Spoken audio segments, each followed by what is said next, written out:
Empire.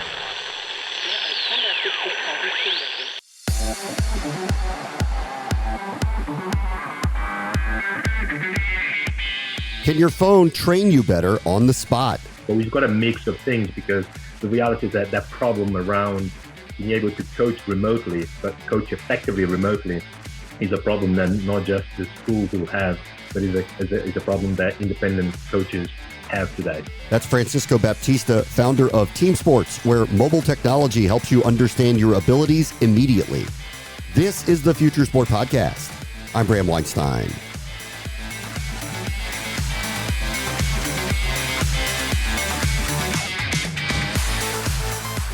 Francisco Baptista tells a story we have heard many times here before. His training wasn't the training he needed to excel at the highest levels. He's not complaining, he just realized in real time there was a problem that needed to be solved for future athletes, and he thinks he has one in Teamsportz.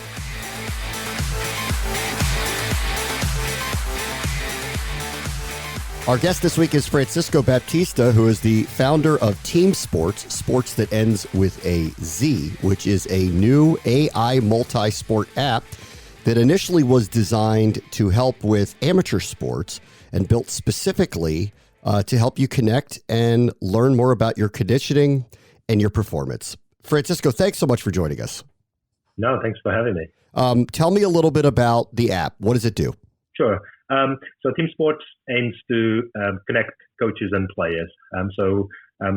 Underpinning all of that, we've got our AI algorithm that effectively can track your sports performance. So in our algorithm sits and lives on the phone, which is great. So now after the fact analysis, the analysis happens live as the camera of the phone point to yourself. Bram, you can do some push-ups and some squats, and the app will count for you and share the data with yourself, but most importantly, share with your coaches. Okay. Share what exactly? Just rate, pace, how you're performing, biometrics? What is it really looking at? It's looking at the speed you do in your reps. It's counting how many reps you're doing, obviously the duration of your exercise, the endurance, and how sort of your performance drops. If you're doing 5 push-ups, you're probably not going to notice any drop in your performance. But if you're doing 100 push-ups, you're probably going to notice when that drop happened. Also, a step closer to be able to tell you if you are doing an exercise in the right form, which is quite impressive. Okay. And let's say I'm not. How does the app help fix that for me? So you're going to get a feedback live. So there could be a visual cue on the screen of the phone that's saying, "Hey, Bram, change your position of your body, your torso, or your arms, or your legs, or whatever it might be." Or will be audio feedback if it's got your Bluetooth connected to your phone. So you will learn live that you need to do something to fix, on the next rep. Okay. Now, as I mentioned in the introduction with you, obviously this was initially designed for amateur sports teams. Why is that? Because you saw an opening where amateurs were not going to get the same level of training and attention as, say, a professional or a collegiate athlete would. That's precisely it. So the gap between amateurs and professionals, or grassroots and professionals, is astounding. So, and I think the opportunity is sort of closing that gap by providing sports technology to everyone. Hopefully we'll find more Kobe's and more Serena Williams and sort of more champions out there that unfortunately don't have access to sports technology that helps them not just track, understand how to exercise better, but then connect them with coaches to sort of help them on that journey to become professional. So is this meant to kind of showcase what you're capable of doing, or is this meant as a way for coaches and players to kind of interact with each other, track progress, et cetera? Yeah, that's exactly it. So let's just give it for an example. So today, coaches, generally speaking, whether you are looking at a fitness app, whether you're looking at your basketball, your soccer coach, the coach has an opportunity to sort of communicate to you or tell you what you should be doing sort of off pitch, sort of continue improving, or when you are remote, not sort of playing, what you should be doing to improving. Or the coach can go beyond that and sort of broadcast some videos and some content to you. But the coach has no ability to actually know how well you're doing, if you are doing at all. So there is no really accountability, and there isn't a clear two-way communication on how the coach can actively and effectively help you improve. And this is what our AI algorithm effectively enables. So the connection between coaches and players is already there, but it is a one-way connection. And Teamsportz provide you sort of a two-way connection. And you said there's no wearables. You're just using the phone. That's it. That's the only piece of equipment you need. That's correct. It's just the camera. So we're using computer vision and machine learning. So we use the camera view, sort of live streaming, sort of, that video doesn't get recorded. There's enough video of you doing the exercise afterwards, which is fantastic because it's private. It's good for kids and youth doing exercises, but also to communities that might not want to have a video of them recorded while they're doing some exercises. And this opens up, of course, to other communities. Let's say you replace the word coach with a physiotherapist and the word player with sort of a patient, and it's exactly the same technology tracking human movement, applying in a different area while still private and yet accurate. Okay, talk to me about the accuracy a little bit and how that works. Sure. Obviously, we've talked to a lot of different groups that work in performance and fitness. Many are in the wearable space, some are in player movement tracking, but it oftentimes is with multiple camera locations. So can you talk about how this works with a single camera that's already built into a phone? Yeah, this is the clever part. We've been able to infer a 3D tracking of your body, even though we start off with a 2D image of you, which is a frame on a video. But effectively, we can recreate you in a 3D space. So to give it, put it more simply, so we track enough of you doing an exercise using the camera, we could augment you sort of as an avatar doing the exercise, or we could augment sort of, let's say, Kobe Bryant doing the exercise for you to try to copy.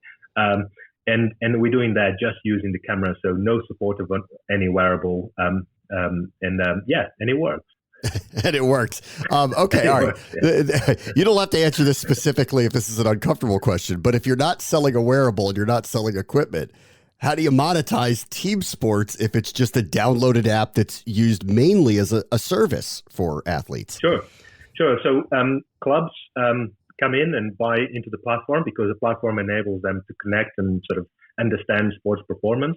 The players, a coach comes in, let's say, for example, buy into Teamsportz subscription. We charge £3.99, I guess, or $4 per month per player. A coach will download it, and the players will connect to that team. The players will exercise following the coach's instructions, the coach's goals, load management, whatever that might be. The most important is that the coach can see live that data and that tracking and can advise them further. That's how we monetize Teamsportz. And then at this point, it sounds like you're working with coaches and leagues and young players. Are you talking to schools at all? Is that part of something that you might be looking into? So we've got a mix of things. Yeah, we launched in February last year, sort of our alpha, and effectively in November, when we sort of launched formally to market, we already had 1,000 players using our platform.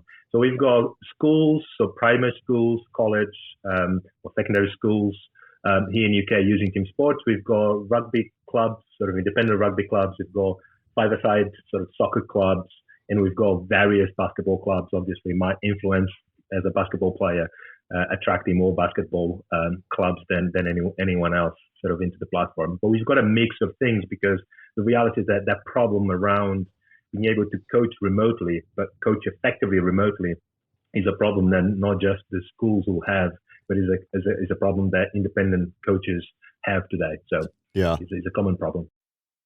This episode is brought to you by Onnit. You have goals to become stronger, healthier, and more mindful. And the best way to start is with you. And that's why you use Onnit's Alpha Brain. It's a dietary supplement that helps support cognitive functions like memory, mental speed, and focus. Available in capsules, powder, or a ready-to-drink shot, Alpha Brain comes in various forms, so you're always ready to achieve your flow state. And for something more premium, Onnit's Alpha Brain Black Label features a refined formula that supports attention span, learning, and long-term memory. It also helps you achieve a state of relaxed alertness that lets you zero in on tasks without feeling jittery. A little better every day with Onnit. Go to onnit.com today and enter code SPOTIFY to save cash and find your flow state. This episode is brought to you by delicious Bear Snacks. Between cryotherapy, goat yoga, and smoothies made with things you can't even pronounce. Wellness can feel a bit complicated, but there's a simpler way to wellness. Bear Snacks. They're a tasty, crunchy snack made simply of apples. With Bear Snacks, less is more. Buy Bear Snacks now at most grocery retailers nationwide. Many of the technology companies we've talked to are also very sports specific. Yours doesn't sound like it's that way. How broad is this for athletes in general? So we do have some specific basketball drills and some specific football drills, but the majority of our exercise are conditioning exercises. So whether you play hockey or basketball or soccer, you still do squats and push-ups and sit-ups to stay fit. So that still applies to you. And we didn't felt there was a need to lock ourselves into a specific sport. Having said that we've got the vast majority of our clubs are basketball clubs, which is fair. But Teamsportz is a platform. So the agnostic aspect on sports is how we put together our exercise editor. So we created a way for you with a few clicks, apply tracking to whatever human movement you fancy. And we felt there wasn't just a problem that a basketball coach would have, but any other sports will have the same problem. And so if you are a soccer coach, football, American football coach, etc., you can use our platform. And if you feel the need to track something specific to your players, or a specific movement, a specific exercise, with a few clicks, you can just deploy that tracking without having to know how AI works or writing any line of code. Is that easy. Francisco, what's your background?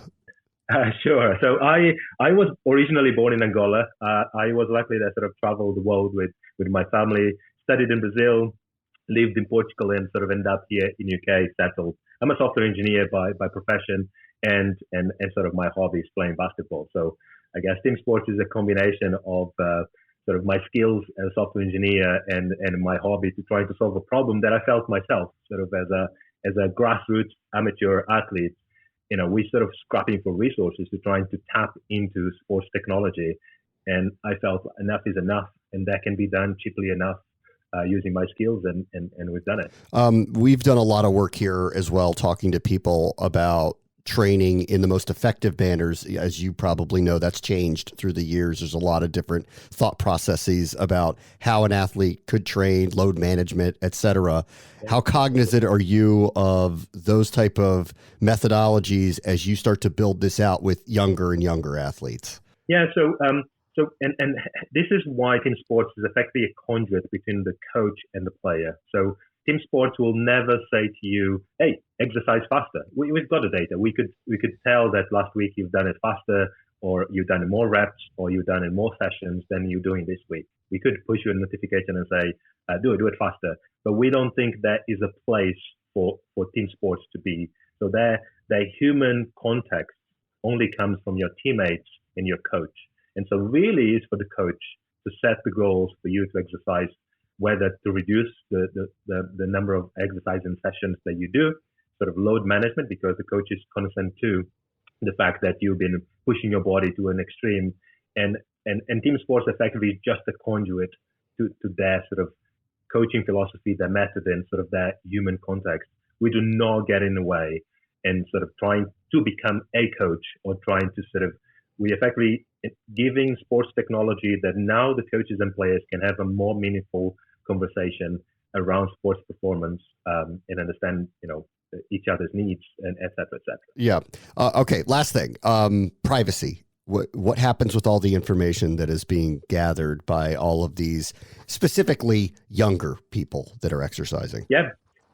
So as I said, Teamsportz algorithm lives on a phone. So which means we do not record a video of anyone. There isn't a video of anyone doing any exercise. Effectively, the camera stream opens, you do the exercise, sort of when the camera stream is open, when the camera stream closes, you only get data. Your coach only gets data. So therefore, it's private. So we do not have a video of any youth athletes in our and we have got that rubber stamped sort of on our website. We don't pay lip service to privacy, and that data is only used for yourself as a player to improve, shared with your teammates if you guys are sort of in the same team, but most importantly, shared only with your coach and the club who has access to the platform. No advertising, that's not part of our business model, and nothing like that. So that data exists for the club, the players, to sort of continue working on their performance. And we've got the concept of sort of the sports passport, because the exercise that I do in the platform, even though I'm sort of an under 17 club, and I decided to, so next year I'm 18 and I sign up to another club. So I take my Teamsportz passport with me. So the next coach can now see, how often Francisco puts an effort, and so how many times he exercises, and sort of pick up from sort of their, in their respect. So that data, belongs to the player and belongs to the team and the club, nothing else. Yeah. Is it meant in any way to be shared, though? Do you want this to be interactive on social media, or no? I think we're toying with the idea, because there are aspects of Teamsportz that could potentially open sort of other, I guess, business opportunities. So, for example, if a player wants to take on a sort of a professional route, he or she might want to be scouted. There might be in the future an opportunity for the player, if they want to make their profile public or available sort of to a scout network. But we're not there yet. So we'll cross that bridge when we get to it. The most important is that this won't be a decision from Teamsportz, it will be a decision of the player. So we will make sure that by default, Teamsportz continues to be private, and the data is only for players and coaches. It's very interesting. Francisco Baptista is the founder of Teamsportz, TEAMSPORTZ. Thank you so much for joining us. No, thank you. Thank you for having me. On the next Future Sport podcast, how Clubhouse is capturing thought leaders in sports. So it's not me funneling and saying, hey, we need 20 amazing shows and then whatever happens. It's saying, hey, Sports Illustrated is a preeminent brand in sports media. The NHL is a phenomenal league. Dwayne Wade has something to say. Hey, there's creators on the platform that are obviously investing their time and energy every single day, like MLB Collective going live when the lockout was happening, and, investing that time to galvanize and create audience there. That's Sean Brown, the global head of sports at Clubhouse, where the live invitations to sports content is growing. That will do it for this episode. As always, the future is now. This is the Future Sport Podcast. I'm Bram Weinstein.